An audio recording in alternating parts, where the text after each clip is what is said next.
Amansınbı kalayık, amandaşıp alalık. Saltı bekem saktap biz salamdaşıp alalık. Argıma kattay teminip, Arbakalga baralık. Ey kayratın getip oyundan, abake bol boy kalgan ekensin. Kalmaktardan kağı jep, abake boң boy kalgan ekensin. Oyronun bana sölgöndü, oyup jerge gömgöndü. Oyrup kalgan manjuga, oşondo tartı bersiңçi. Kıranın bana sölgöndü, kımkapka çulgap gömgöndü. Kızılın uçup öңüңdөн, kıyın gündü görgöndü. Oşondo tartı bersiңçi. Andan körök abake batırım bana söldü deptim ele batаңды gana bersiңçi. Ой, баракелде, бар болуңуз, амансыздарбы, ардактуу замандаштар, урматтуу телекөрүүчүлөр. Кайрадан сиздер менен чактыш көрсөтүүсү өзүнүн кызматында олтурат. Албетте, биздин дайымкы адатыбыз, салтыбыз ушул түшкү 1 саат убакытты ыр күлкүгө бөлөйбүз. Мына ушул ыр күлкү сааты көңүл ачуу программасы Чак түш деп аталып, мынакей Чак түштө бүгүн бизде студиябызды байырлап турган конокторду азыр мен тааныштырып өтсөм, мынакей Манас деген Чүү дегенде эле Манас менен баштап берди. Биздин салты боюна сиңирген, маданиятка жан дили менен күйгөн эжекелерибиздин бири Каракулжанын чыгаандары, каймактары келип олтурат десек болот. Мына ушуларды баштап келип олтурган биздин Каракулжа кайрыктары аттуу фонддун жетекчиси Алзуура Тентимишова эжекебиз баштап келип олтурат. Алзуура эжеке, эми өзүңүз жетектеп келген жалпы курамды өзүңүз тааныштырып өтсөңүз. Кутмандуу күнүңүздөр менен, урматтуу кыргыз элим. Мен андыктан азыр тааныштырып өтөйүн. Четинен Чачкейди өзүңүздөр жакшы билесиздер. Ушу Каракулжа кайрыктарынын мүчөсү, Ош филармониясынын солисткасы. Андан кийинки мына Сабыргүл Ашмакунова деген кызыбыз. Бул кыз да бизге жаңы кошулуп, мына жаңы кадам таштап аткан мезгили. Андан кийин мына Чыракбай Осмонкул уулу деген жигитибиз. Мына Осмон уулу. Быйыл Бишкектен консерваторияны бүтүп, мына Ошко келип, эмгек жолун баштап атат. Андан кийин өзүңүздөр жакшы билесиздер, биздин Арууке деген кызыбыз, Арууке, фамилияңды өзүң айтып коем. Арууке Эргешова. Эргешова деген кызыбыз. Албетте, бул таланттарды көрүп жүрөбүз, барыңыздарды билип жүрөбүз, угуп жүрөбүз дегендей, болгону бүгүн эми Каракулжа кайрыктары деген ат менен, аталыш менен келип олтурабыз деп бир өзгөчөлөнүп келдик деп айтканыңыздардан улам. Сиздердин мына ушул топ жөнүндө кызыгып турган учуруңуз кандай? Бул эмне деген топ, эмне деген фонд? Ошолор жөнүндө билели, курамында кимдер бар, максатыңыздар эмне дегендейчи, Алзуура эжеке. Жакшы, мен айтып берейин. Биз Каракулжа кайрыктары 10 жыл болду түзүлгөнүбүзгө. Муну келиш жылы 11 жыл болот. Анткени Рыспай Абдыкадыров, Жеңишбек Шамшиевтер ушу 21 жыл башта Каракулжа кайрыктарды түзүп жүрүшкөн экен да, булар топ болуп. Мурда түзүлгөн топ болгон, э? Ал кишилердин көзү өтүп кеткенен туура бир 21 жылдан биз түздүк да. Түзүп, буну түзгөн максатыбыз эми Каракулжанын маданиятын, жалпы кыргыз элдин маданиятын көтөрүү деп. Курамыбызда эми атты эмесин башы көрүнгөн инсандардан баштасам, Исра Ныманбаев, Маркабай Аматов, Болот Токтобаев көп бизде аябай. Бизден өзү Каракулжа кайрыктарында бир 30-40 кишибиз. Анан 10 жылдан бери ошо кишилер жүрдү. Эми чынын айтканда баягы адамбыз да, талантым бар, таанышым жок деп өмүрүндө сахнага чыкпагандар да келди. Алардын жакшы баягы бизден алган эмеси, пайдасы көпчүлүгү арасында чоң сахнага чыкты. Элге жүзү таанылып дегендей. Маданият уже жакшы неме боло баштады, жакшы жолго түшө баштады. Анан мына 10 жыл болду, 10 жылдан кийин азыр биз буюрса көбүнчө жаштарды алдык, мына жаштар. Кийинки муун менен толукталып атат деңиз. Анткени биздин максатыбыз ошо болгон. Каракулжада кайрыктарынан улам балдар кыздарды өстүрүп, булар кеткен кийинки жаштарды алып, кийинки жаштарды алып дегендей. Азыр мына кийинки жаштарыбыз булар. Анан мурунку муундардан Чачкей экөөбүз келдик. Жакшы экен эжеке. Албетте, азыр анда келиңиздер, шаңкылдаган жакшы ырлар менен коштоп олтуралы, андан ары карай дагы маегибизди улантабыз, э? Ооба.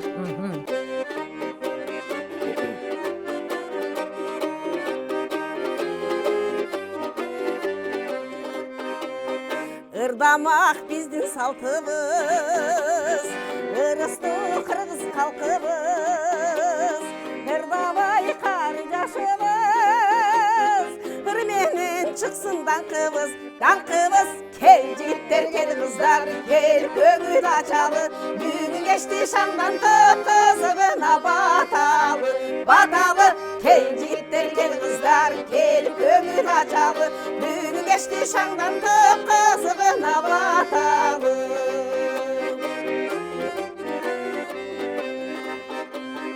Alato Kırgız yerimiz, Akkalpak bizdin elimiz. Razı kalıvır güdün, razı bolup getiniz, getiniz.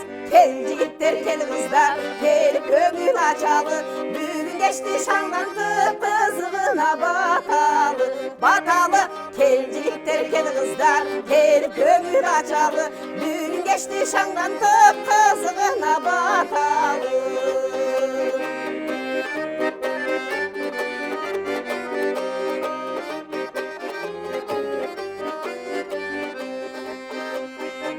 Damak bizdin saltımız, ırıstu Kırgız halkımız.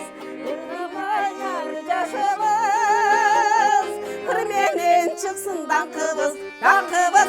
Gel jigitler gel kızlar, gel köngül açalı. Bugün geçti şandan kızığına batalı. Batalı, gel jigitler gel kızlar, gel köngül açalı. Bugün geçti şandan kızığına batalı. Kızığına batalı. Hay баракелде, сонун ырлар, сонун аткаруу. Албетте бул чыгармаларды мынакей сиздердей чебер аткаруучулар бар үчүн кийинки муунга уланып калып келип олтурат. Бул жаатынан сиздерге ыраазычылык гана айтабыз албетте. Эми келиңиздер анда кийинки сөздүн угун мен Чыракбай мырзага бурайын деп турам. Жигиттерге бурайын дагы Чыракбекти көптөн бери көрө элекпизби же көптөн бери чыгармачылыкка убакыт жок болуп жүрөбү билбейм. Айтор бүгүн жакыныраак келип калыптырсыз. Куш келипсиз биздин студияга. Кайда жүрдүң, кимдин колун кармадың дегендей. Чыгармачылыкты кай жерден баштадыңыз дегендей. Чыгармачылыкты билим менен окуп баштадык биринчиден. Азаматсыз.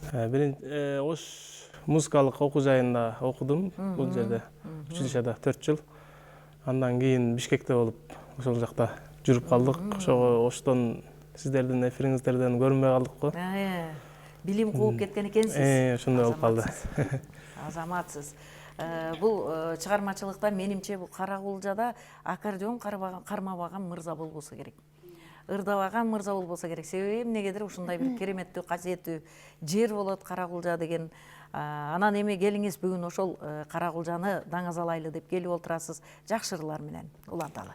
Анда келиңиздер сиздерге кыргыз элибизге Түгөлбай Казаковдун ырларынан ырдап берейин. Түнкүрүн.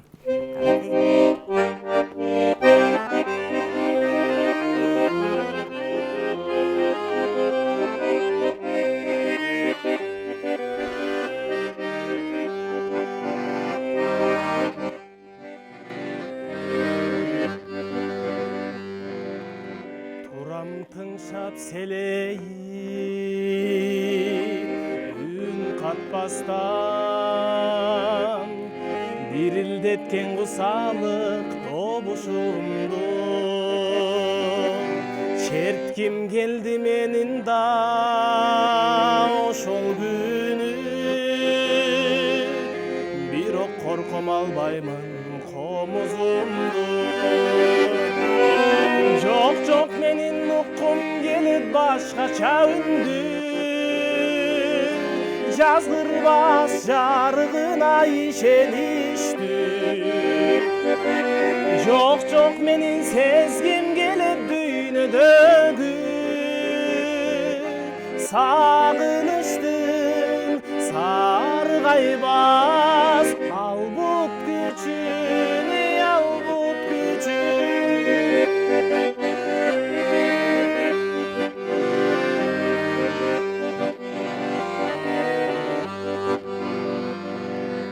Коштор элең камду батына албай үнсүз тилсиз кысылат эч жүрөгүм кимсиң деги бейтанып сағыныштан құсадан алсыраған. Жоқ менің ұққым келет башқаша үнді, жазғырмас жарығына ишенішті. Жоқ менің сезгім келет бүйнөдөгү, сағыныштың сарғайбас албут күчүнү, албут күчүн. Жоқ менің ұққым келет башқача үнді, жазғырбас жарығына ишенішті. Жоқ менің сезгім келет бүйнөдөгү, сағыныштың сарғайбас албут күчүнү, албут күчүн, албут күчүн, албут күчүн.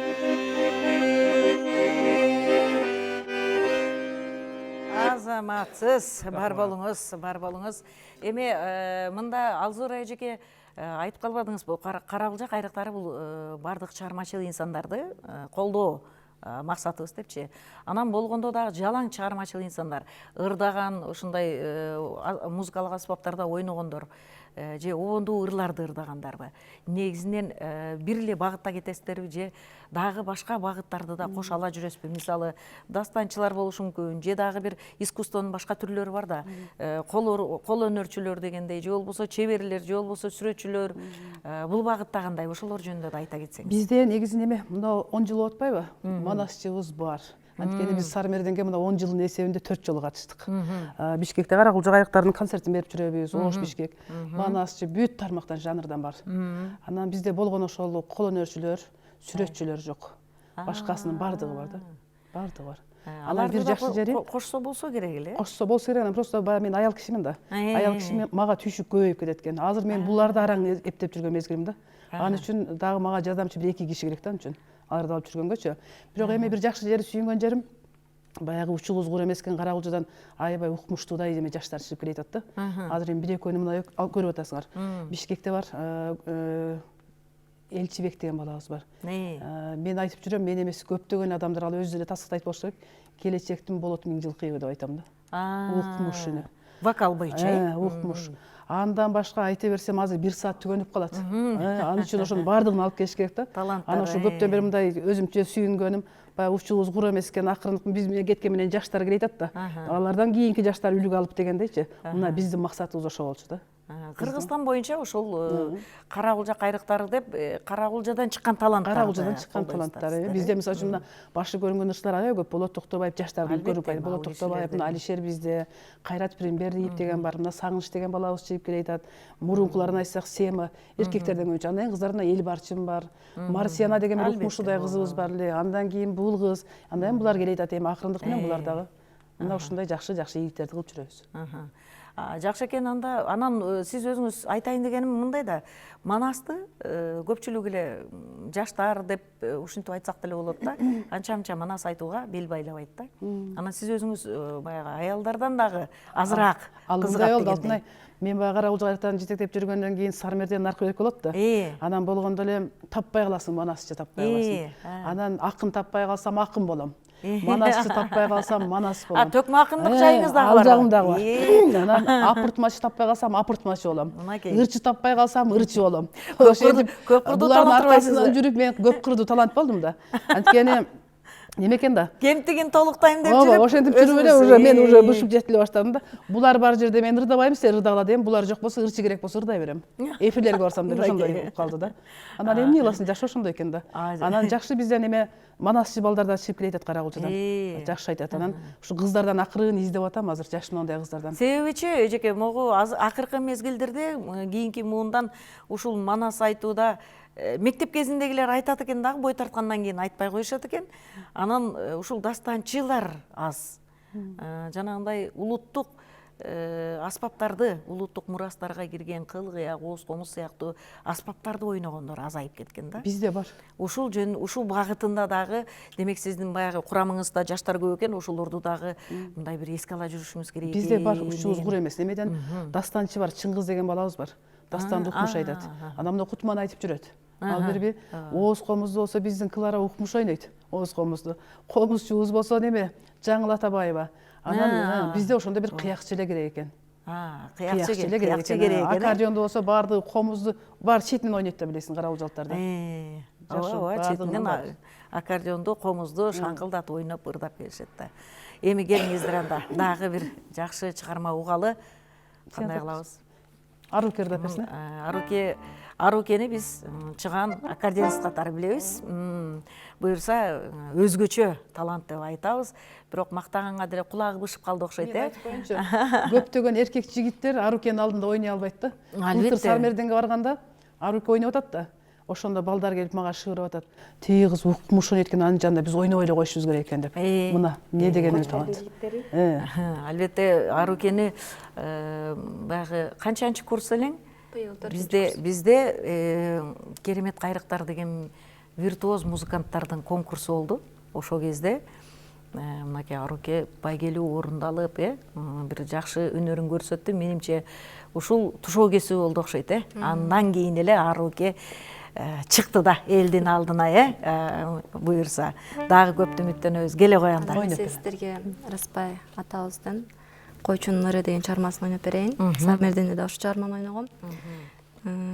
Аккордеон үчүн иштеп чыккан өзүмдүн агайым Жаныбек Ботобек.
Азамат бали. Мынакей жакшы кайрыктар, керемет кайрыктар мына ушинтип башталган, Аруке, Азаматсың. Эми мынакей сиздин араңыздарда өзүңүз айтып калдыңыз да, жаңы кыздар келди деп. Анан Чачке ойлонуп отурган чыгар. Эмнеге мени сүйлөтпөйт, эмнеге мени ырдатпайт деп. Чачкейди бизге жакын үчүн байма-бай чакырып турабыз да. Ошон үчүн менимче Чачкей сиз таарынбай туруп турасыз, Анан кийин бул Татынакай кыз атын ким эле? Сабыргүл. Сабыргүлдү бир жакшы кепке тартайын деп турам. Сабыргүлдү биз билгенден Кара Суу Кара Кулжа райондук маданият бөлүмүндө эмгектенип келесиз. Чыгармачылык иштер кандай, эмне жаңылыктар болууда, өзгөрүүлөр кандай, ошолор жөнүндө айта кетиңиз анда. Сабыргүл жөнүндө. Бул эми өзүм мактай албай калат да, мен мактап коеюн. Бул кызды мен былтыр Сармерденде эме макала капчы издеп жүргөндө таап калдым да. Анан Сармерденге барганда бул ал жакта бир 30дай жигит отурат, 30 жигитке өзү жалгыз макала кап айтты да, туруп алып. Бул баягы тилинен эмеси эмне деп койчу, тилинен көрү жойүлгөн, чаң чыккан неме экен да, келин экен. Укмуш. Анан сураштырып көрсөм, бул жерде окуп атыптыр, кайсыда муспак деп атасыңбы? Орус окуп. Окуп, анан мына ырдайт да экен. Анан бүгүн ырдаган угуп, сонун ырдады, азыр көрдүң го? Даядан аткан эми өзүң сүйлөйм алган. Келе коян жаңылыктарыңыз жөнүндө бөлүшүңүз дегендей. Саламатсыздарбы? Мен Сабыргүл Ашмакулова. Мен эмгек жолумду өзү ошо Кара Кулжа райондук Рыспай Абдыкадыров атындагы маданият үйүнөн баштадым. Азыр учурда Ошто окуп жатам. 3-курстун студентимин. Жакшы Бул жак экен. менин агайым болот. Жакшы экен. Ошол 2 жылдан бери Кара Кулжа кыздардын атынан ошо макал айтып жүрөм. Кара Кулжа кайрыктарына ушул 2 жыл болду. Жаңадан аралаштым. Эми сиздерге Макал лакап айтуу деле өзүнчө бир татаал өнөр да. ооба, Кишиге жетишкен элестетүү. чындыгында эми буну эми айтканга ылайыктап жооп бериш керек да. Ооба да, маанисине карата жооп табуу дагы ой эмес да. Маанисине карап жооп бериш керек. Мисалы ошол мен ошо 2 жылдан бери ыр жаттаган оңой экен, бирок макал жаттаган өтө кыйын экен. Мен ошону сездим. Жаттагандан да кайра таап айтышты. Ойлонуш керек. Өзгөчөлүгү ошол да. Маанисине карап айтышың керек да, эми токтолбойчу. Ошо жок дегенде бир 200 макал жатташ керек да. Ал дагы аздык кылат. Эми айтылып келгенде 3 минутта берген менен сен бир эле макалдын 1 секунд айтышың керек да. Сиз мындай билсеңиздер керек айымдар отурасыздар го, улуу муундар. Мурун бизге улуулар макал менен тарбия берчү. Билесиздерби, үйдө мисалы мен чоң энем ошентип макал айтчу. Баягы билбейм, айтор үйдөгү бир жумуштарды туура эмес жасап койсоң деле макал мынтет эле ойлумду көрүп кайын, эшигин көрүп төрүнөт дейт, тур жий дейт эле, азыр киши келсе эмне болот деп. Ушундай эле. Баягы эртең менен уктап калсаң аталуулар алты тойду деп келет эле ошо менен. Ошентип башталат эле да эртең менен тең кечке чейин макал укчубуз да. Туура эмес кылсаң дагы макал угат элек. Анан жакшы бирдеме жасасак дагы макал менен бизге бизди тарбиялап келген да. Макал лакаптын мааниси өтө зор да, мындайча айтканда. Канчалаган сөздөн дагы камчысы күчтүү эмеспи? Келиңиз анда сиздин. Мен сиздерге бир жакшы чыгарма калп берейин. Кимдерге экен? Сөзү Сулайманов, оону Баткеевге тандыгы.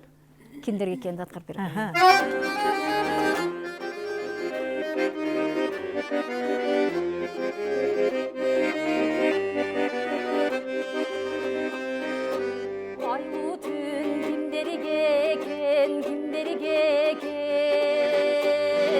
Абали ким ойносун деп бизге бекен, телмирип терезеңден карабастан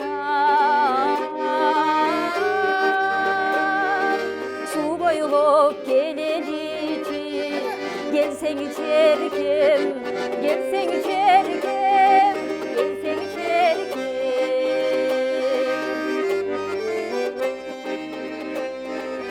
Bulактын мөлтүр суусу кимдерге экен? Буларда ичишет деп бизге бекен. Сен барда башкаларын көрбөсө деп булактын шары менен бирге кетем, бирге кетем, бирге кетем.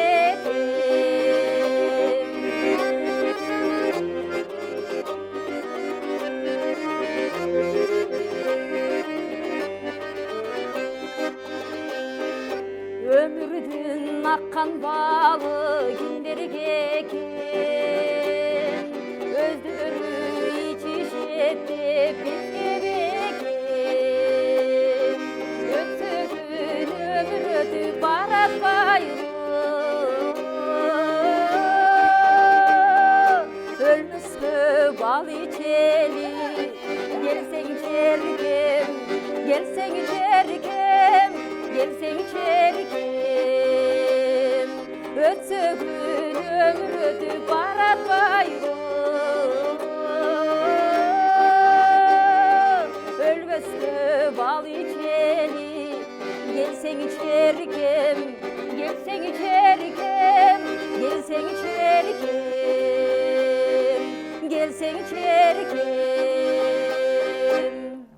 келди. Бар болуңуз. Эми мынакей сонун ырларды кайрадан Маяке алмаштырганча болтуралы. Мен азыр Арукеден бир нерсени сурайын деп турам. Арукенин келечеги эми биз көрүп турабыз. Бул ушул өнөр менен барса, буюрса ушул кыргызды бүтүндөй дүйнөгө ушул аккордеон менен таанытат окшойт да, кыргыздын чыгармаларын дегендей. Негизи эле кыргыздын чыгармаларын аккордеонго салып ойноодо, Чыракбек мырза, сиздерге да суроодом, аккордеон менен салып ойноодо дүйнөлүк классикалардын катарына тең эле алса болобу? Ошол жөнүндө сурайын деп турам да. Албетте болот. Дүйнөлүк классикага мына биздин комуздун күйлөрү тең келип эле келет атпайбы? Аларды агайларыбыз симфонический оркестрге ойноп жүрүшөт. Кыргыз аспаптарга кошулуп, анан биздин дүйнөлүк классикаларды ойноп атат, демек мүмкүнчүлүк бар. Мүмкүнчүлүк бар, ооба.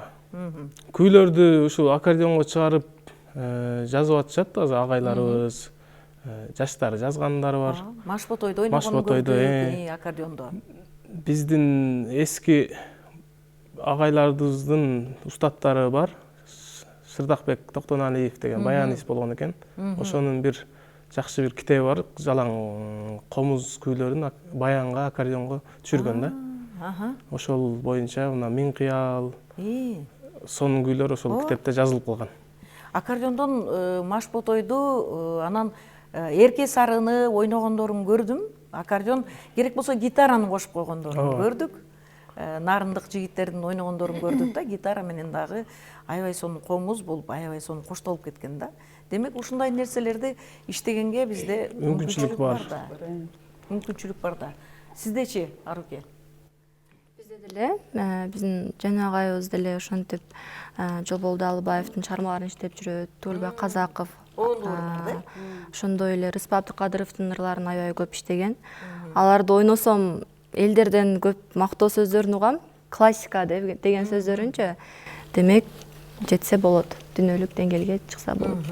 Буюрса, баягы дүйнөлүк кыргыздын айрым күйлөрүн ошол симфониялык оркестрлердин аткаруусунда анча-мынча угуп калган жайыбыз бар, демек таркатсак болот, мүмкүнчүлүк бар. Албетте ал үчүн эми сиздерден талыкпаган эмгек керек дегендей, жоопкерчилик менен чоң баягы максатты алдыга коюу керек дегендей. Анда сөзү жок эле Чачкей айымды ырдатпайлыбы? Не дедиңиздер?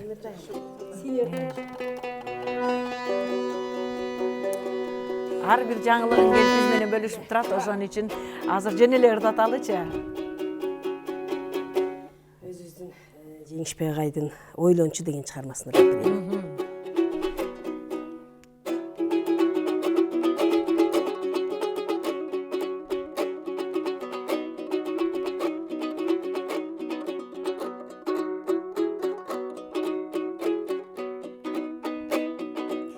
Болбосо да бир конушта шайылым, сары алтын деп санам менин байылым. Качан болсо караныңа теңеймин, капчыгайдын суу бойлогон кайының. Качан болсо караныңа теңеймин, капчыгайдын суу бойлогон кайының.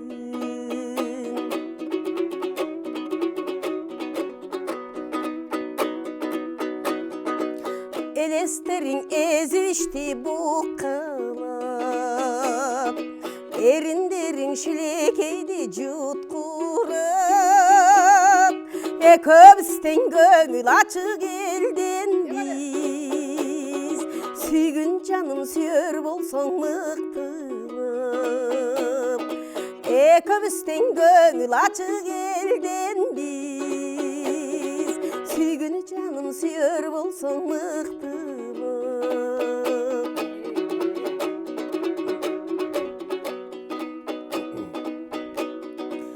Пайдалангын талай берген белектен,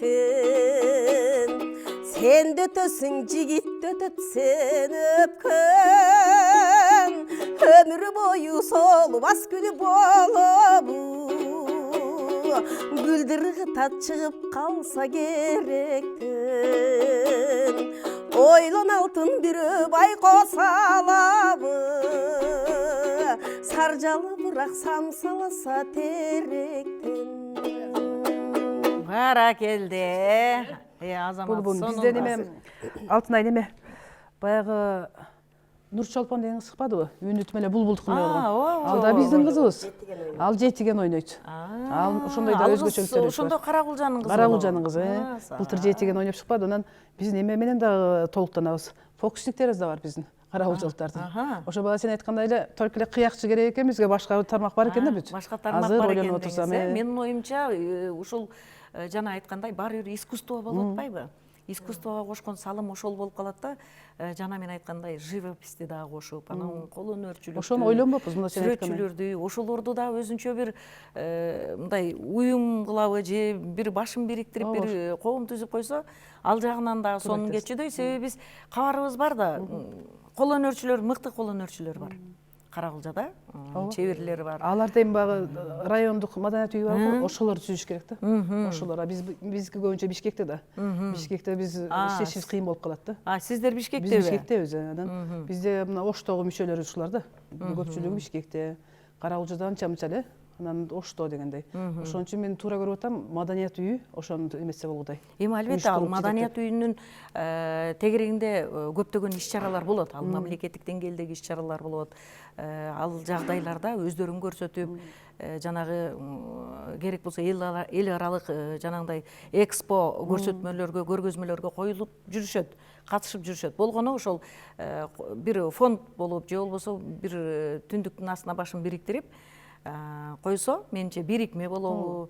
Аларга дагы мындай бир өсүү болот. Бир адамдын көрсөтмөсү менен өздөрүнүн ярмаркаларын, выставкаларын, көрсөтмөлөрүн, көргөзмөлөрүн уюштурса, башка жерлерге барып уюштурса, биринчиден каражат баягы алды сатты кылып соода кетет, аткарган жумуштарын элге тааныталат дегендей бир жакшы сунуш да. Жакшы экен, мага жакты. Бирок каражат деп калдың, каражат боюнча айтып коеюн, биздин өзүбүздүн фондубуз да бар. Ошол башында ушул Карагулжа кайрыктарынын фонду бар.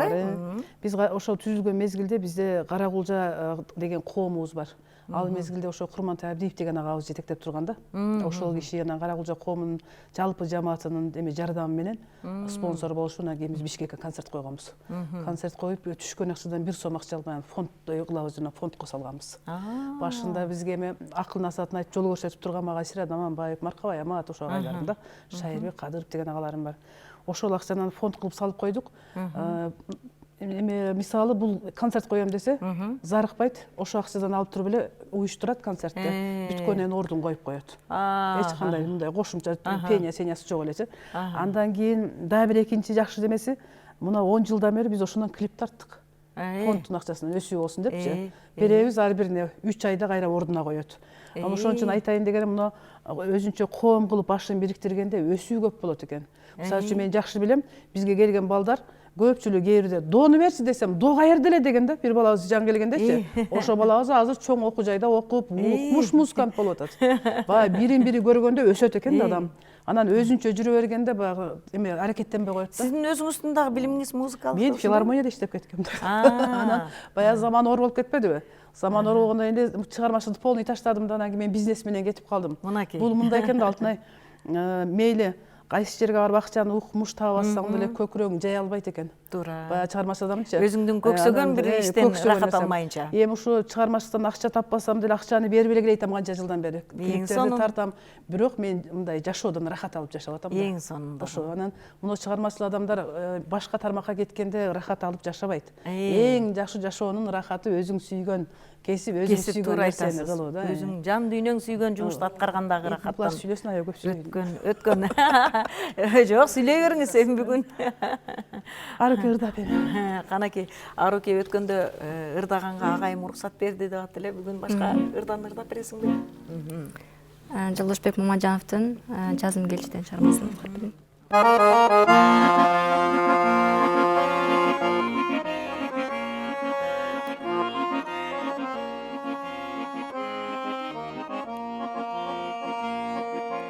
Кайдан жүрүп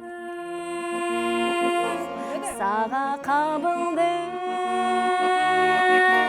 карегенде барбы жалыным,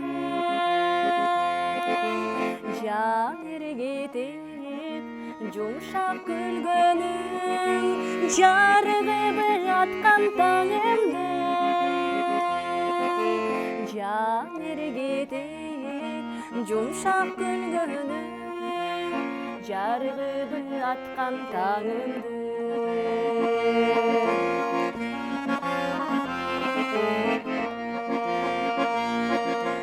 Бұлбұлсың бұл құштар бағында анда келіп қончу шағыма құшағымдан орны берейін күттім еле гүлім сағыма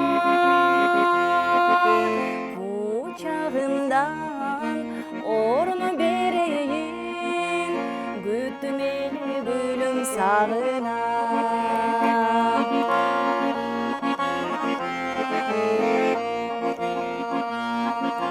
қылғырасың неге мұншалық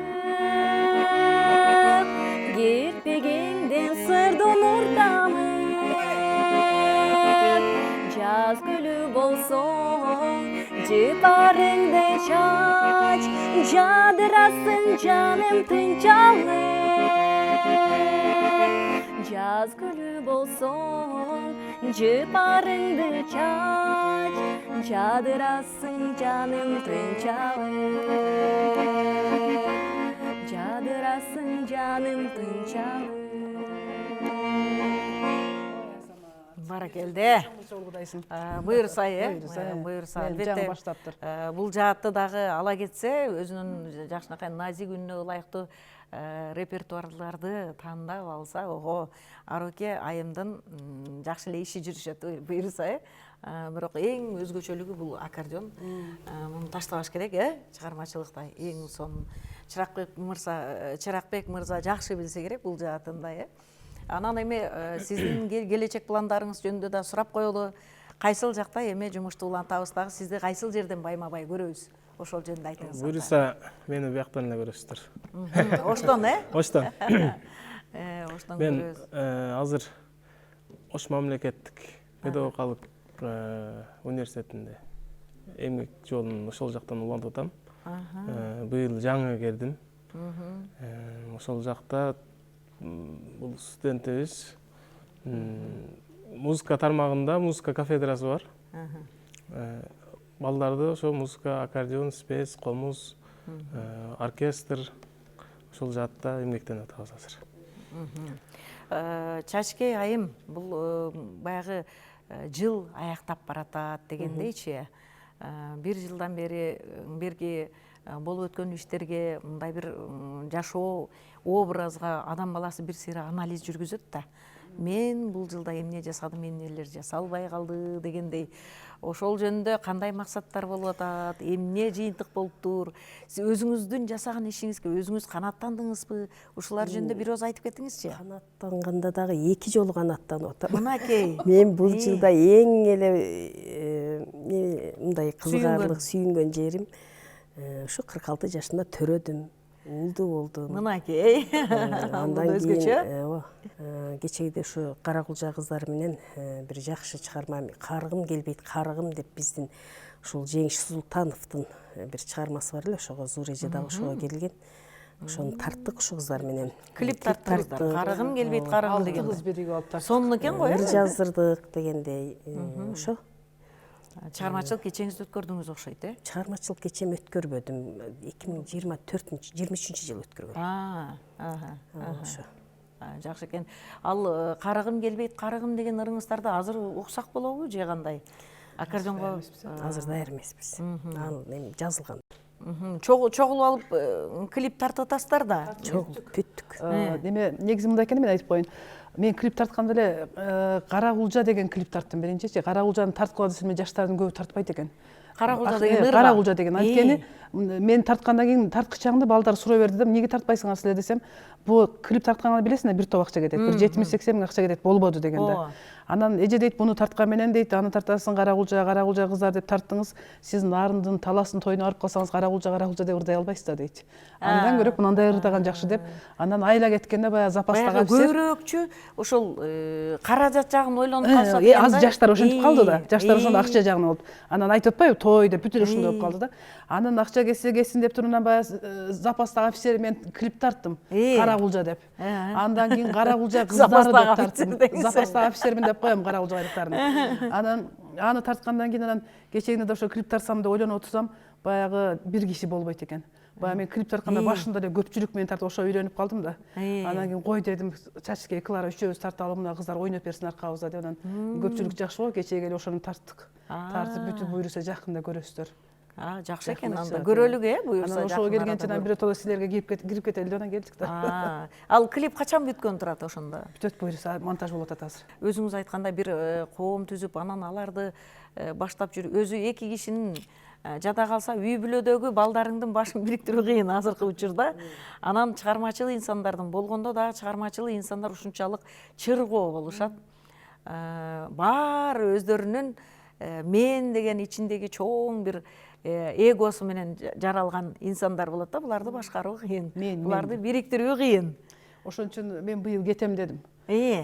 Болду, тажадым, кетейин. Мен жаштар иштесин, жаштар өткөрүп берем деп. Мына эмеде улуттук телерадио эмеде неме бар эмеспи? Мирхамит Токтогулуу деген. Негизи түптөгөндө ошол бала менин оң колум болуп жүргөн да. Негиздөөчүлөрдөн экөөбүз болуп калабыз. Анан ошол бала иштесин деп мен өткөрүп берем десем, булар болбогойт. Болот экен эле болбогойду. Ооруба дейт, болот экен, өлбө дейт, 80ге чык, 80ге чейин неме иштеп бер дейт. Анткени сенен башка киши иштей албайт дейт. Мен жашоомдо аябай мындай шашма адаммын да. Уже эртең менен ошто эмеден өзгөндөн келе айтам, саат 7де буларга жазып атам. Турдуңарбы, тургула. Түнкүсүн да эскертем, бир жакка бара турган болсо. Ошондой мотор болуш керек да, болбосо. Бас деп, мисалы үчүн Сармерденде тим эле жандарын сурuyum да. Аны ошону болот деп айтып атпайбы? Көп киши дейт, андай эмес, жай дейт. Андай киши иштей албайт дейт. Анан сен тим эле жанын суруп, баса эле басты. Анан эми жумуш, сен айткандай булардын эгосу өтө чоң. Мен эле дешет баарды, мен кыйын болсом мен. Кээде урушуп кетебиз, кээде алдайм, эркелетем, анан баш ийгиси келбейт. Ар тараптан эметип атып тарбиялайсың да, ошондо. Ооба. Эми келиңиздер, эми убакыт деген дагы бизге бөлүнгөн ченемине жетип баратат. Андыктан көрсөтүүбүздү аяктайбыз. Албетте сиздердин жакшы ырыңыздар менен. Анда сиздер үчүн жаштык ырын аткарып берейин. Сөз обону элге таандык.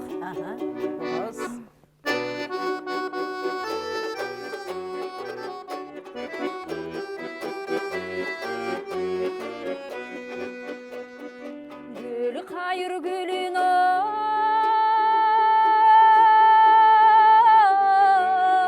аткандай, гүлүңдөйсүң сен жаштандай.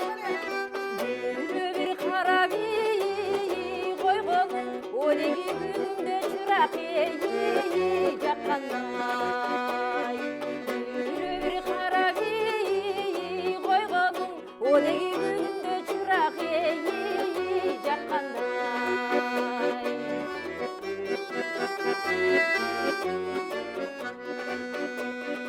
Булбулум болсоң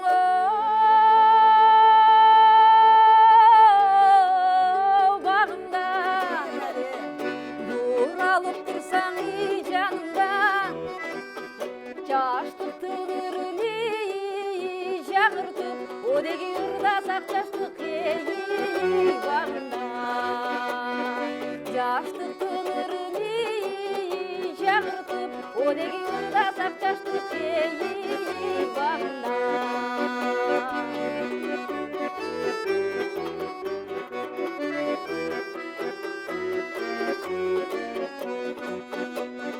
Чалкайган аскаңа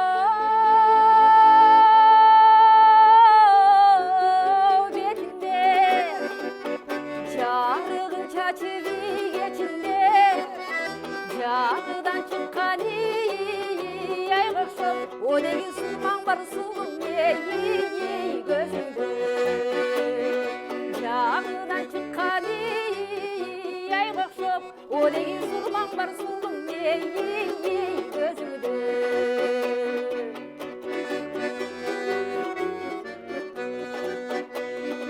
Экөөбүз үрчүңө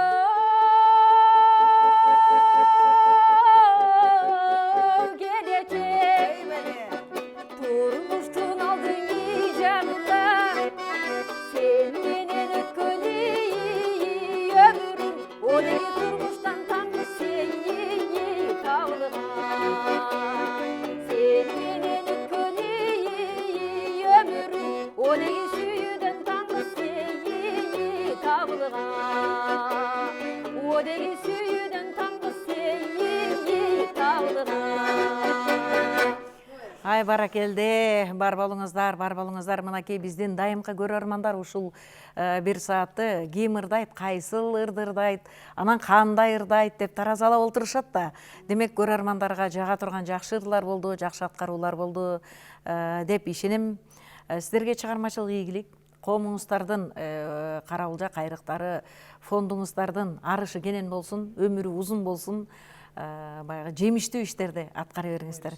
Сизге жараткан күч кубат берсин эми ушул чыгармачыл инсандарды бириктирүү өтө кыйын, аларды ушинтип башкаруу да кыйын. Ошол түйшүктүү жолуңузда ийгиликтер болсун. Ошо быйылкы жыл токчулуктун, молчулуктун жылы болсун. Келе турган жыл.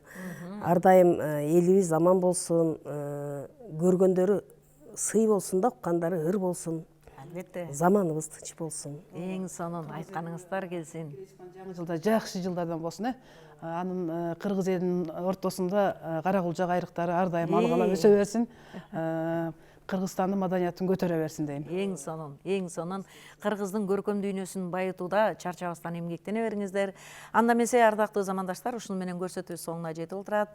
Албетте, сиздер менен кайрадан эмки чыгарылышта жүздөшкөнчө жалпы барыңыздарга амандык тилеп калабыз.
Кайнай тарша карага